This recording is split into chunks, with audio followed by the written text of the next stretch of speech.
मतलब सौरव गांगुली इंडिया के एक ऐसे कैप्टन थे, ऐसे बैट्समैन थे जिन्होंने एज अ कैप्टन इंडिया को पहली बार अग्रेशन और जीतना सिखाया। सामने वाले से अग्रेशन के साथ टकरा के कैसे उनके स्लेजिंग के जवाब उनके भाषा में दे के मैच जीते जाते हैं, सीरीज जीती जाती है। ये इंडियन टीम में ये बात इन्हीं कैप्टनसी में देखने को मिली। इनके पहले वो पुराना दौर था, वो जब मोहम्मद अजहरुद्दीन और उसके पहले वो श्रीकांत और वो उस तरह के कैप्टन हुआ करते थे जो कि बस किसी तरह मैच खेलना है, और वो एक बॉडी लैंग्वेज में वो अग्रेशन और वो विनिंग स्पिरिट दिखती नहीं थी। लेकिन सौरव गांगुली ने इस चीज़ को इंडिया टीम के अंदर वो लेके आए। सौरव गांगुली अगर जैसे हम जानते हैं कि शुरू शुरू में इन्हें हम महाराजा भी कहते हैं, दादा भी कहते हैं, क्योंकि इनका अगर हम शुरुआत में ज़रा जाएं तो ये कलकत्ता में इनका जन्म 1972 में एक बहुत ही रईस परिवार में हुआ था। इनके पिता चंडीदास गांगुली, उनका एक बहुत ही बड़ा प्रिंटिंग बिजनेस था और कलकत्ता के सबसे अमीर परिवारों में एक उनका नाम आता था। सौरव गांगुली के बड़े भाई थे स्नेहाशीष गांगुली। वो वेस्ट बंगाल क्लब लेवल पे अच्छे क्रिकेटर थे और उन्होंने बंगाल के लिए भी क्रिकेट खेली। सौरव गांगुली शुरू शुरू में पढ़ाई में अच्छे थे, लेकिन जो है स्पोर्ट्स में इन्हें प्रेरित किया था इनके भाई ने। शुरू शुरू में जो ये कलकत्ता में फ़ुटबॉल का माहौल था, इसलिए ये फ़ुटबॉल खेलना इन्होंने शुरू किया, लेकिन बड़े भाई स्नेहाशीष गांगुली के इन्फ्लुएंस में आके जो है ये क्रिकेट की तरफ मुड़े और वहाँ के क्लब्स और कोचिंग कैंप में इनका एडमिशन करवाया गया। इनकी माँ नहीं चाहती थी कि ये स्पोर्ट्स को करियर बनाए, लेकिन स्नेहाशीष गांगुली जो इनके बड़े भाई थे, उनका जो प्रभाव था वो इन पे धीरे धीरे हावी होने लगा। कहते हैं कि शुरू में एक राइट हैंडेड बैट्समैन थे, लेकिन बड़े भाई स्नेहाशीष गांगुली के जो लेफ्ट हैंडेड ग्लव्स वगैरह थे उसे यूज़ करने के लिए उन्होंने लेफ्ट हैंड से बैटिंग शुरू कर दी और धीरे धीरे एक लेफ्ट हैंडेड बैट्समैन बन गए। क्लब क्रिकेट में इनकी फर्स्ट डिवीज़न में अच्छी परफॉर्मेंस थी और 1989 में उस कारण इन्हें रणजी ट्रॉफी में चांस मिला वेस्ट बंगाल की टीम से। इन्होंने पहले एक दो सीज़न अच्छा परफॉर्म किया, उसके बाद एक बार के लिए बहुत कम लोग जानते हैं कि जैसे कि 1996 में इंग्लैंड में इनका डेब्यू हुआ था, लेकिन उसके 5 साल पहले 1991 में इंडिया जब ऑस्ट्रेलिया खेलने गई थी उस सीरीज़ में सौरव गांगुली भी गए थे।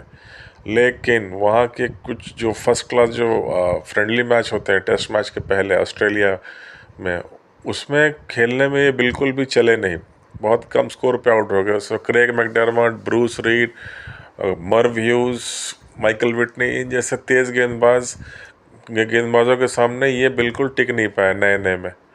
कुछ तो मीडिया रिपोर्ट्स ऐसे भी आती थी कि इन्होंने कहा था कि मुझे बॉल दिखाई नहीं दे रही है, कोई कहता था कि ये डर गए, बिल्कुल क्रीज से भागना चाहते हैं। तो इस तरह की एक परसेप्शन, एक इमेज बन गई और वो फिर वहाँ से बाहर हो गए। उसके बाद फिर इंडिया टीम में इन्हें चांस नहीं मिला। हालांकि इंडिया टीम में गए थे 14 मेंबर स्क्वाड में, लेकिन फ्रेंडली मैच में ही इनकी ये हालत हो गई थी। फिर 5 साल तक ये इंडिया टीम से बाहर रहे, 91 से लेकर 96 के बीच में। इस बीच में इन्होंने डोमेस्टिक क्रिकेट बहुत अच्छा परफॉर्म किया, बहुत हेविली स्कोर किया और दिलीप ट्रॉफी में 1994-95 में इन्होंने एक बार 171 रन की पारी खेली। उसके बाद फिर से एक बार इन्हें इंडिया टीम में चांस देने का फैसला किया गया। 1996 में इंडिया इंग्लैंड खेलने गई, उसमें अजहरुद्दीन कैप्टन थे, नवजोत सिंह सिद्धू ओपनर थे। फर्स्ट टेस्ट में इन्हें मौका नहीं मिला, लेकिन एक घटना होती है वहाँ जो जिसने इन्हें टेस्ट क्रिकेट में डेब्यू करने का मौका दिया। वहाँ हुआ यूँ कि कैप्टन मोहम्मद अजहरुद्दीन के साथ नवजोत सिंह सिद्धू की कुछ अनबन हो गई, कुछ झगड़ा हो गया और नवजोत सिंह सिद्धू जो है उस झगड़े के बाद वहाँ से वापस इंडिया आ गए। उन्होंने स्टेटमेंट दिया था कि I cannot play at the cost of my turban, at the respect of my turban.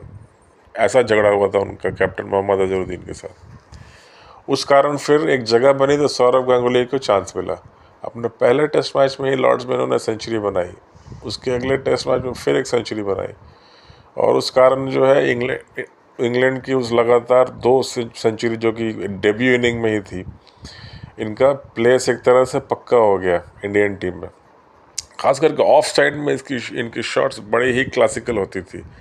हालांकि इनकी कमज़ोरी थी कि लेग साइड में अच्छा नहीं खेल पाते थे, पैरों पे बॉल आई तो इनके पैड से लगती थी, एलबीडब्ल्यू हो जाते थे, या हुक और पुल नहीं कर पाते थे क्योंकि उनकी बॉडी लेग साइड में वैसी घूमती नहीं थी। हर किसी की फ्लेक्सिबिलिटी होती है और रिफ्लेक्सेस अलग अलग होते हैं हर किसी के शरीर का। फिर सौरव गांगुली का पीक जो है 1997 से लेकर 98-99 तक रहा। इन्होंने जो है खास करके एक इंडिपेंडेंस कप 1998 ढाका में जो हुआ था वो इनिंग कौन भूल सकता है, जब इंडिया ने 48 ओवर्स में 315 रन चेज किया था फाइनल में पाकिस्तान के अगेंस्ट, जिसमें सौरव गांगुली ने 124 नॉट आउट रन बनाए थे। उसके बाद जो है फिर 1999 में वर्ल्ड कप में इन्होंने 183 रन बनाया, जो कि आज तक इनका एक वर्ल्ड रिकॉर्ड है।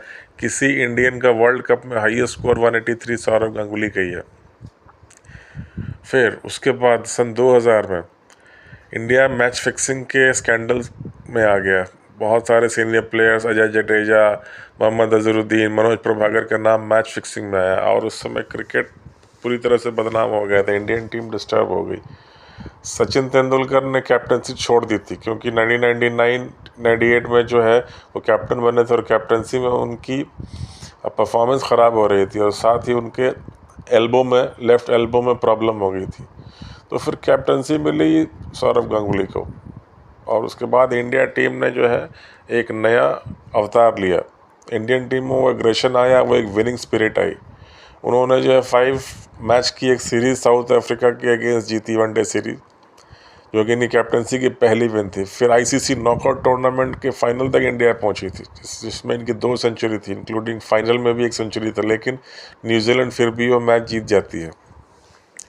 फिर उसके बाद सन 2001 में ऑस्ट्रेलिया के अगेंस्ट जो सीरीज़ जीती थी इंडिया ने, वो कौन भूल सकता है, जिसमें इंडिया कलकत्ता में फॉलो ऑन पे थी, और फॉलो ऑन के बावजूद राहुल द्रविड़ और वीवीएस लक्ष्मण के, मतलब राहुल द्रविड़ शायद 183 और वीवीएस लक्ष्मण 274, इनके डबल सेंचुरी और सेंचुरी की बदौलत इंडिया ने 300 से ऊपर का 4th इनिंग टारगेट दिया ऑस्ट्रेलिया को, और इंडिया अंत में जो है वो टेस्ट मैच जीत जाती है 2-1 से सीरीज़ विन।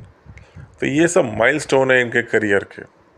ओवरऑल इन्होंने देखा जाए तो 113 टेस्ट मैच खेले, 142 के एवरेज से 16 सेंचुरी, 35 हाफ सेंचुरी बनाई है। जबकि वनडे में भी इन्होंने जो है 311 वनडे मैच खेले, और 41 के एवरेज से 22 सेंचुरी और 72 हाफ सेंचुरी बनाई है वनडे में। फिर जैसे कि हर किसी के करियर में उतार चढ़ाव आता है, इनके ज़िंदगी और करियर में भी उतार चढ़ाव आया। खासकर 2005 में जब ग्रेग चैपल इंडिया के कोच बने, उस समय उसके ठीक 1 साल पहले 2003-04 में इनकी परफॉर्मेंस थोड़ी ख़राब हो गई थी, जिस कारण ये थोड़ा टाइम के लिए टीम से बाहर हुए। फिर इन्होंने कमबैक किया 2005-06 में, जब ग्रेग चैपल कोच बन के आए इंडिया के, और इंडिया गई जिम्बाब्वे खेलने। वहाँ पे ग्रेग चैपल के साथ इनकी अनबन हो गई। ग्रेग चैपल ने एक तरह से ईमेल कर दिया था इंडियन क्रिकेट बोर्ड को कि सौरव गांगुली जो है फिट नहीं है इंटरनेशनल क्रिकेट खेलने के लिए, और टीम वालों के साथ इनकी अच्छी नहीं बनती।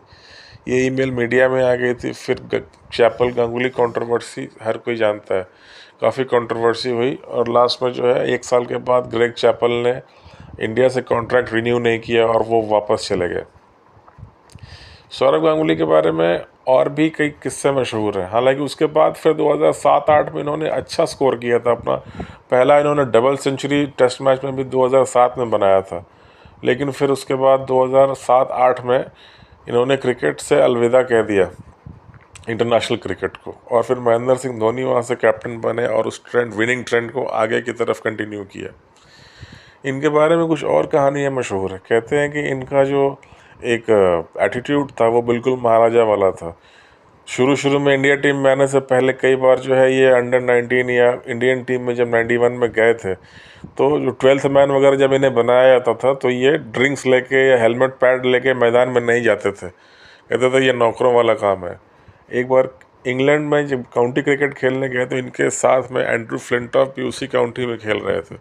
वो कहते हैं कि इनका एटीट्यूड इंग्लैंड के प्रिंस चार्ल्स जैसा है, क्योंकि ये ड्रिंक्स लेके फील्ड पे जाना, हेलमेट लेके जाना इन्हें पसंद नहीं था। इसके अलावा जो है सौरव गांगुली कहते हैं कि इनका एक कुछ हार्ट प्रॉब्लम थी, और सन 2021 में अचानक 2021 की जनवरी महीने में इन्हें चेस्ट में पेन हुआ। उसके बाद इन्हें तुरंत हॉस्पिटल ले जाया गया, जहाँ पे कि इनकी एंजियोप्लास्टी सर्जरी हुई और किसी तरह इनकी जान बची। इसके अलावा क्रिकेट के इन्होंने ये बीसीसीआई के प्रेसिडेंट भी रहे हैं, और सुप्रीम कोर्ट की एक कमेटी बनी थी आईपीएल मैच फिक्सिंग के इन्वेस्टिगेशन के लिए, उस कमेटी का भी ये पार्ट रहे हैं, जिसमें कि मैच फिक्सिंग एलिगेशन की जांच हुई थी। तो ये थे हमारे बंगाल के प्रिंस सौरव गांगुली, दादा हमारे, जिन्होंने इंडिया को एक तरह से जीतना सिखाया। फिर उसी चीज़ को, उसी विरासत को आगे महेंद्र सिंह धोनी ने बढ़ाया, ये बात हम कह सकते हैं। यदि मेरा वीडियो अच्छा लगा हो तो प्लीज़ मेरे वीडियो को लाइक कीजिए, मेरे चैनल को सब्सक्राइब कीजिए और दूसरे लोगों के साथ शेयर भी कीजिए, ताकि मैं इसी तरह की इंटरेस्टिंग वीडियो लेके आपके सामने आता रहूं। बहुत बहुत धन्यवाद।